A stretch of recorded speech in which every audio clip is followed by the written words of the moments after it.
এটা হচ্ছে 1000 টাকার একটা নোট, এটা হচ্ছে 100 টাকা, এটা হচ্ছে ওয়াই, এটা হচ্ছে জেড। এই ওয়াই যদি তার বন্ধু বান্ধব আত্মীয় স্বজন সবাই ফোন করে, সাথে সাথে রেসপন্স করবে, যে আড্ডা দিব, কোথাও ঘুরতে যাব, বন্ধু বান্ধব যত ব্যস্ত থাকুক, আত্মীয় স্বজন যত ব্যস্ত থাকুক, রেসপন্স করবে। অ্যাজ ইউজুয়াল ভাবে যদি জেড ফোন করে, সেইভাবে রেসপন্স পাবে না, কেন? আর্থিক দিক থেকে এ অনেক ছোট, আর আর্থিক দিক থেকে ওয়াই অনেক বড়। এজন্য যার টাকা আছে সে সব জায়গায় রেসপন্স বেশি পায়।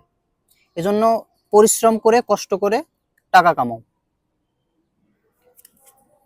অনেকে বলে টাকাই সবকিছু না। It is wrong your theory, but I can not you know how to say. বর্তমান সোসাইটিতে টাকাই সবকিছু, বর্তমান সোসাইটিতে টাকাই সবকিছু ভাই।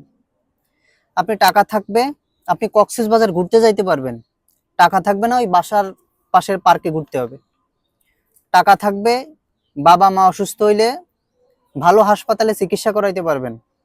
টাকা থাকবে না, বাবা মারে ওই হাতুড়ে ডাক্তারের কাছে নিয়ে যাইতে হবে। টাকা থাকবে না, ফ্যানের নিচে ঘুমাইতে হবে। টাকা থাকবে, এসিতে ঘুমাইতে পারবেন। টাকা থাকবে, বন্ধু বান্ধবের রেসপন্স পাবেন, আত্মীয় স্বজনের রেসপন্স পাবেন। টাকা থাকবে না, কেউ আপনার মূল্যায়ন করবে না। এই জন্য যতই কষ্ট হোক, পরিশ্রম হোক, টাকা ইনকাম করেন।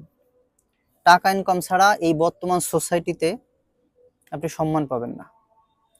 বর্তমান সোসাইটিতে সবকিছুর মূল উৎস হচ্ছে টাকা। এই টাকা, এই যে ও জেড, যার টাকা নেই সেটা কেউ দাম দিব না।